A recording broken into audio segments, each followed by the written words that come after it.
Welcome students, उम्मीद करती हूँ आप सब लोग खैरियत से होंगे।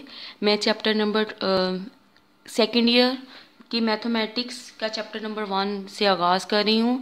Chapter number 1 function and limits. ठीक है, सबसे पहले आपको पता होना चाहिए फंक्शंस होते क्या हैं। ठीक है, ये सबसे पहले इंट्रोड्यूस कराया था मैथमेटिशियन लेबनीज़ ने कि किसी भी दो सेट्स के दरमियान, किसी भी दो क्वांटिटीज़ के दरमियान जो रिलेशनशिप कायम किया जाता है वो क्या कहलाता है, आपके पास सेट कहलाता है।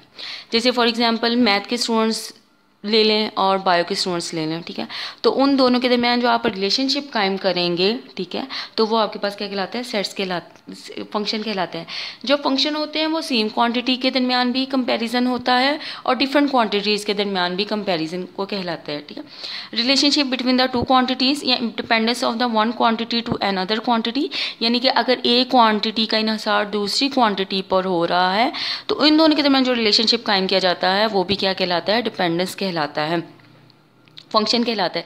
जैसे एक क्वांटिटी है, आप जैसे स्पीड तेज़ करेंगे, जैसे टाइम है तो वो 20 सेकंड्स में आपके पास 20 सेकंड में उसकी जो वेलोसिटी है वो 30 माइल्स पर सेकंड है। ठीक है, तो अगर आपके पास टाइम आपका ज़्यादा हो गया तो उसकी वेलोसिटी भी ज़्यादा हो जाएगी, यानी कि the rate of change of velocity with respect to time. ठीक है, तो जो rate of change of velocity होता है विद रिस्पेक्ट टू टाइम, तो ये वेलोसिटी आपकी किस पर डिपेंड कर रही है, टाइम पे डिपेंडेंट कर रही है। तो इन दोनों के दरमियान जो रिलेशनशिप कायम होता है, वेलोसिटी का टाइम के लिहाज से रिलेशनशिप कायम होता है, वो आपके पास क्या कहलाता है, ये जो रिलेशनशिप कायम होता है वो आपके पास कहलाता है फंक्शन कहलाता है। इसी तरह dependence of one quantity to another quantity is called the function. अब देखें, जब भी किसी भी चीज़ की डेफिनेशन आती है तो साथ एग्जाम्पल ज़रूर देते हैं, क्योंकि डेफिनेशन हमेशा 2 मार्क्स की आती है।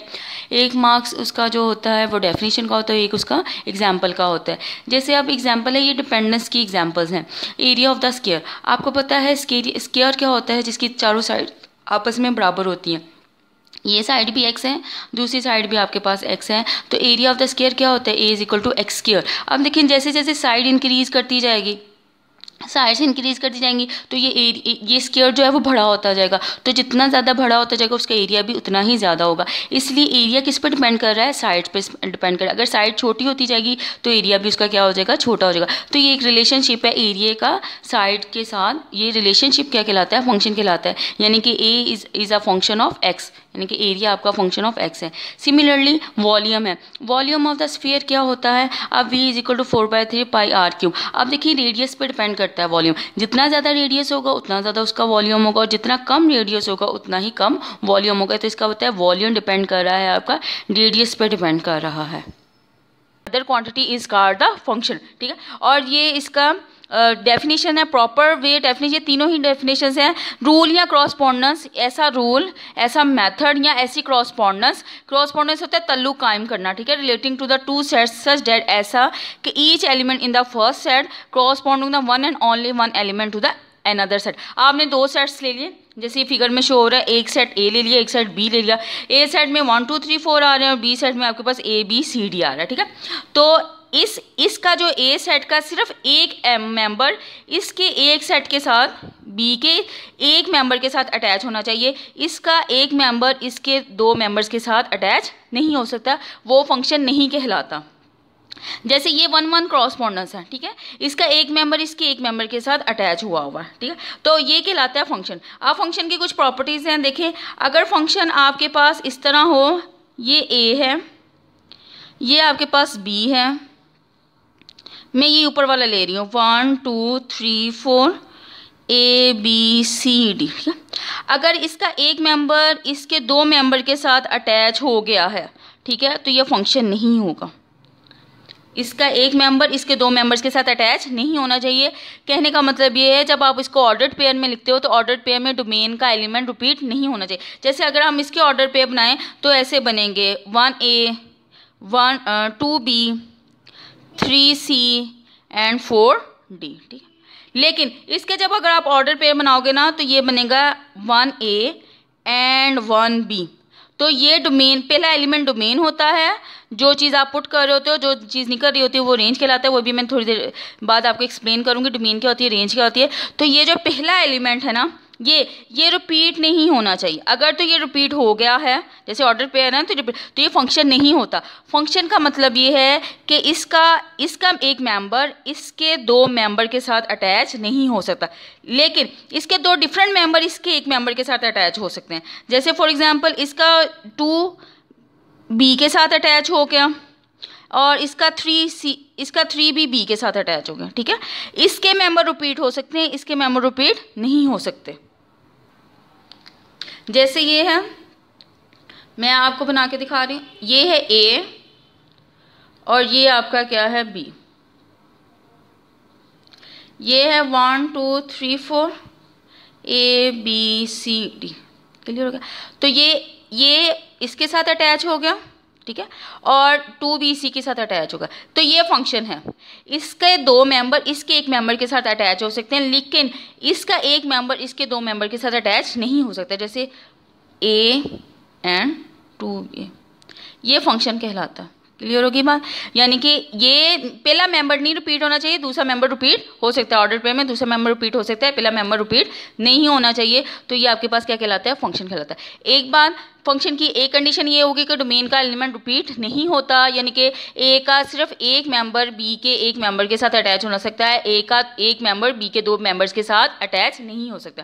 पहली दूसरी फंक्शन ये है कि ए का कोई भी मेंबर बचना नहीं चाहिए, यानी कि ये किसी ना किसी के साथ अटैच ज़रूर हो। जैसे फॉर एग्जाम्पल ये इसके साथ अटैच हो गया, ये इसका कोई ना कोई मेंबर बच सकता है, बी का कोई मेंबर बच सकता है, लेकिन ए का कोई भी मेंबर बचना नहीं चाहिए, ए का कोई मेंबर बचना चाहिए। इसलिए डोमेन ऑफ एफ जो होती है वो ए के बराबर होती है, ठीक है, और लेकिन रेंज ऑफ एफ होती है वो सबसेट होती है बी का।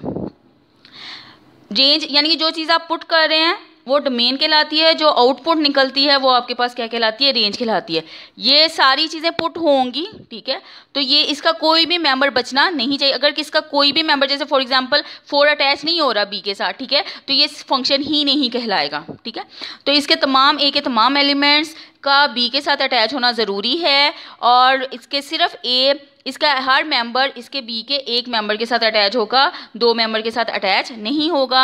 ये डेफिनेशन कहलाती है फंक्शन की। और बेसिकली बी का कोई ना कोई मेंबर बच सकता है, बच सकता है, नहीं भी बचे तो कोई बात नहीं, लेकिन अगर कोई बच जाए तो वो उससे कोई फ़र्क नहीं पड़ता। इसलिए ये है रेंज सेट और ये आपके पास क्या है, डोमेन, ठीक है। तो डोमेन ऑफ एफ जो चीज़ आप सारी पुट करते हैं, ये सारे पुटिंग होते हैं, तो वो ए कहलाता है। रेंज जो आउटपुट निकलती है तो वो एफ की ये, तो वो सबसेट या तो पूरा बी आ जाएगा, यानी बी के तमाम एलिमेंट्स अटैच हो जाएंगे ए के साथ, या उसका कोई ना कोई एलिमेंट बच जाएगा, ठीक है।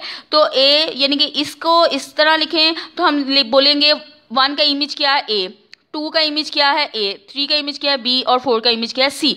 ये इमेजेस कहलाते हैं, इस एलिमेंट के इमेजेस कहलाते हैं। अगर उल्ट बोलना हो तो ये प्री इमेजेस कहलाते हैं, यानी ए का प्री इमेज क्या है 1 2, बी का प्री इमेज क्या है 3, और सी का प्री इमेज क्या है 4, ठीक है। इस तरह बोलना है तो इमेजेस, और उल्टा बोलना है तो वो प्री इमेजेस कहलाएंगे।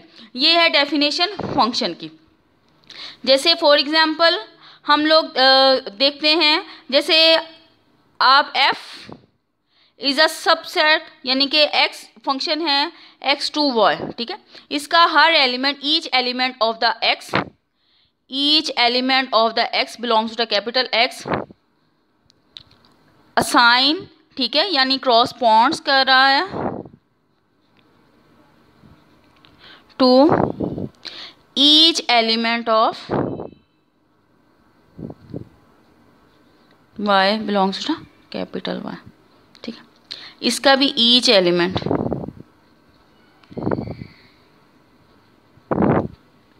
अब ये देखें ये आ गया। उसके बाद है, अगर फॉर एग्जाम्पल हम इसको लिखें y is equal to f of x, ठीक है, ऐसे लिखा जाए तो ये आपने खुद अपनी मर्जी से पुटिंग करनी होती है, तो ये कहलाता है इंडिपेंडेंट वेरिएबल। जो चीज़ आप अपनी मर्जी से पुट कर सकते हैं वो इंडिपेंडेंट कहलाता है, जो उसके मुताबिक आता है वो आपके पास क्या कहलाता है, डिपेंडेंट वेरिएबल कहलाता है। ये एक्स इंडिपेंडेंट वेरिएबल है और ये वाई आपके पास क्या है, एक्स इंडिपेंडेंट वेरिएबल आपके पास क्या है, इंडिपेंडेंट वेरिएबल कहलाता है, ठीक है। जैसे फॉर एग्जांपल आपने पुट करना है, जैसे x2y है तो ये आपके पास है ये फंक्शन है आपका f, तो ये इनपुट है जो चीज़ आप पुट करते हैं, ठीक है, और ये उसके क्रॉसपॉन्डिंग में जो वैल्यू आती है वो आपके पास क्या कहलाती है, आउटपुट कहलाती है। ऐसे जैसे आप एग्जाम्पल ले लें, एग्जाम्पल है f of x is equal to x cube, ठीक है। अब क्या है, ये आपका इंडिपेंडेंट वेरिएबल है, ठीक है, और ये आपका y उसने दिया हुआ है x क्यू, ठीक है। आप x पुट कर रहे हैं, 1 पुट कर लें, 2 पुट कर लें, 3 पुट कर लें, 4 एंड सो ऑन, जो भी जितना भी पुट करना। 1 को 1 में पुट किया तो ये f ऑफ x है, तो f ऑफ x के बराबर है y के बराबर है, ठीक। तो y की वैल्यू क्या आ रही है, 1 पुट किया तो 1 आया, 2 पुट किया तो 4 आया, 3 पुट किया तो 9 आया, 4 पुट किया तो 16 आया। यानी कि y की अपनी मर्जी से वैल्यू नहीं आ रही, वो x पे डिपेंड करके वैल्यूज आ रही हैं। x हम अपनी मर्जी से पुट करेंगे और y जो है वो उसके क्रॉसपॉन्डिंग वैल्यूज आएंगी। तो आज का मतलब है x आपका इसमें इंडिपेंडेंट वेरिएबल है और y उस पर क्या कर रहा है, डिपेंड कर रहा है। उम्मीद करती हूँ कि आपको फंक्शन की अच्छे से डेफिनेशन की समझ आ गई होगी।